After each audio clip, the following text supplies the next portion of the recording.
you as well. Of course, Grid 2 has been on display at the Eurogamer Expo this weekend. You've seen my very brief gameplay video yesterday. But first, let's speak to the developers and find out more. Hi, I'm Clive Moody, Executive Producer on Grid 2, currently in production at Codemasters. I'm Ian Smith.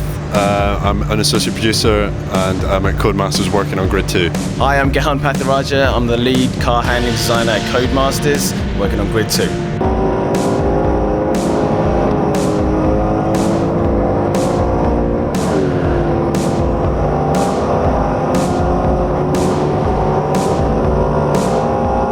Okay, viewers, so now I'm going to be talking to the developers of Grid 2. I'm going to find out what it's all about. So, firstly, what's the premise of the game? The premise of Grid 2 is being all about the race. It's all about capturing that drama, that tension, the excitement that goes into real-world motorsport. And what's going to be the first difference that people are going to notice about Grid 2? Something special about it straight away? I would immediately say that the most noticeable thing about Grid 2 when you pick up the pad is how the cars handle, and that's at the absolute core of the experience. Making sure that feels right was really important to us. Obviously, again, as Chief Car Handling Designer, is the guy who's going to be able to give you detail about that, but that's definitely something as a larger production team making the game, that was like the core experience of just driving the car was the most important thing to us. Okay, so before we get to car handling, let's talk about a bit of history. Grid 1. When Grid 1 came out, obviously there was a large TOCA touring car fan base. Grid was kind of seen as the next-gen TOCA touring car. It wasn't. People were initially unhappy because they felt it was a bit easy, honestly. It had a different type of handling, but once you got into the handling, people really enjoyed it. Tell me now how the handling has changed, altered, improved. What's been the evolution behind that? Yeah, so we're really proud of the handling for Grid 2. We've really worked hard on it to ensure that we get the character of each and every car, because every car in the game is handpicked, and every character in those cars really means something to us. So we take all the positives out of each and every car and make sure they're in that handling that you get.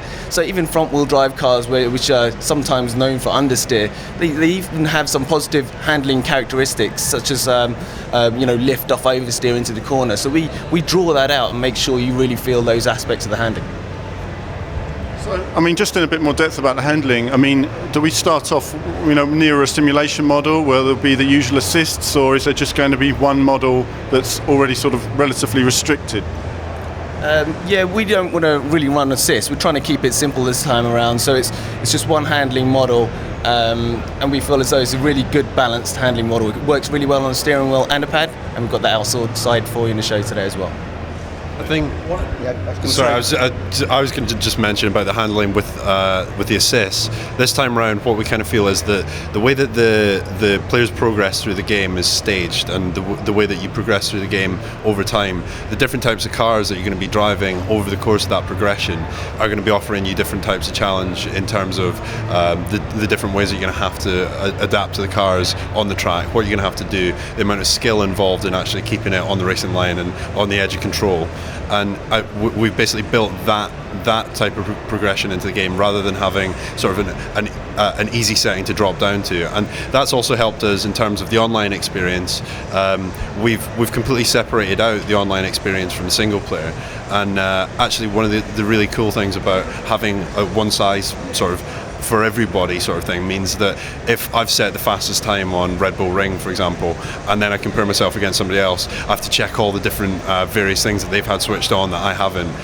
This with Grid 2, everybody's on a level playing field, and that was quite important to us as well. Something I liked about Grid was the variety of cars and car classes, including open wheel. Can we expect something similar in Grid 2? Yeah, we're not talking about too much in terms of specifics of the cars at the moment, but variety is key, absolutely key, both in terms of the cars, the types of racing that you'll be taking part in, the types of circuits. So yeah, a real good mix. Now, touchy subject, no cockpit cam. Let's discuss the process behind that, the pros and cons of having a cockpit cam. Yeah, absolutely. I mean, obviously it's been a really tough decision for us, and it's pretty much been based off feedback, focus testing, and a lot of the stats that we've been able to gather, not just from Grid, but from a lot of our racing titles. And the reality is that, we can put a lot of effort into trying to get a cockpit cam working and being really good and really immersive, or we can put all of those efforts into an aspect of the game that we think everybody's going to enjoy. It's really going to improve the experience for every single gamer that picks it up, and not just, you know, the 5% or the sort of smallish minority that are looking for that particular experience. So yeah, undoubtedly a tough call. We think it's a brave call. And the other aspect is, you know, we don't just want to be about ticks on the back of the box in terms of what features we have and haven't got. We always look to innovate. We want to do stuff that's new.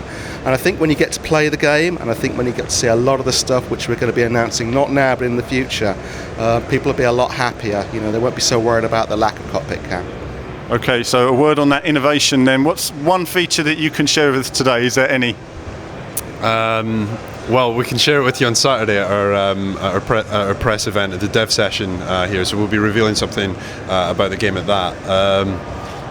In the meantime, sort of. No problem. So we will keep our eyes peeled then. Well, thanks for your time today, guys. I'm going to go off now and try out the game for myself and see how I get on. Thank you. Fun.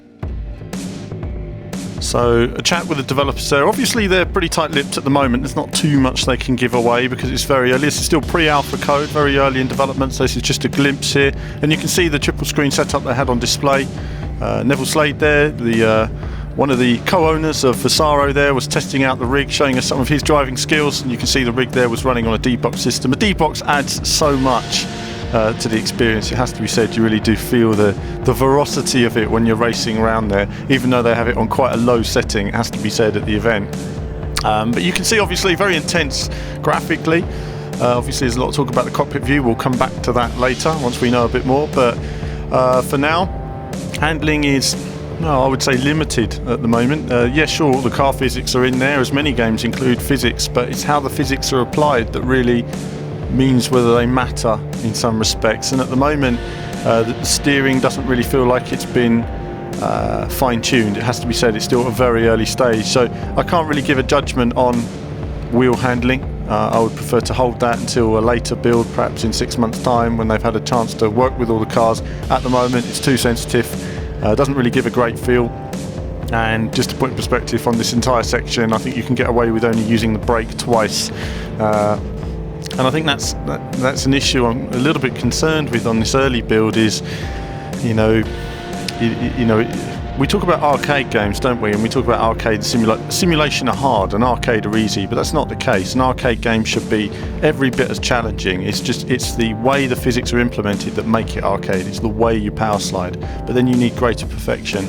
In this so far, it just seems to be so easy. You can just turn in, lift off the power, and it's almost like the car glides into the drift and makes its way around the corner. It doesn't really, I mean, this probably here is my first go, not knowing where I'm going, just using the map in the bottom corner there, and it just seemed very, very easy. There didn't really seem to be any learning curve in the skill required, and I'm just a little bit concerned. You know, yes, we want to make gaming approachable.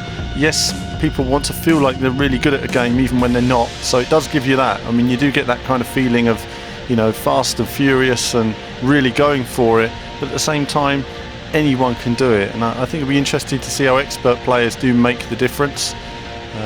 There's going to be a thin line, I think, between top players and everyone else, at least at this stage, and we'll have to see how the handling is more, you know, becomes more refined. But you know, with so little use of the brake, there's very few times when you actually use the brake. I used it more probably than I needed to because I'm anticipating use of it. So it's graphically, obviously, it's pretty, you know, it's pretty stunning as ever. It's running really smoothly on this PC, even this early stage. And of course, the developers will argue that without the cockpit view, they can put more detail into the environments and, you know, cars and, you know, crash details and everything else, no doubt. And we'll find out more on Saturday. But in the meantime, it's an early start, and it's just one of those cases where we look at it and we see how it develops in a few months' time, and we begin to form an opinion as we see more action. I'll be following as much grid as I can and bringing that to you, and I'll also be back at the Eurogamer Expo tomorrow, which is Saturday, and interviewing many of you there. If you're there and you see me, I'll be looking for your thoughts on all the major racing titles, including Grid 2. So if you see me, hunt me down, do say hello, because I'm there to speak to as many people as possible, and then hopefully we'll be able to put a few clips together of some of you voicing your opinions on the channel. So that's something to look forward to tomorrow, along with a little bit more grid stuff. I'm just going to compile all the video footage that I have of the title from this event. But that's it from me for now. As ever, there'll be more soon.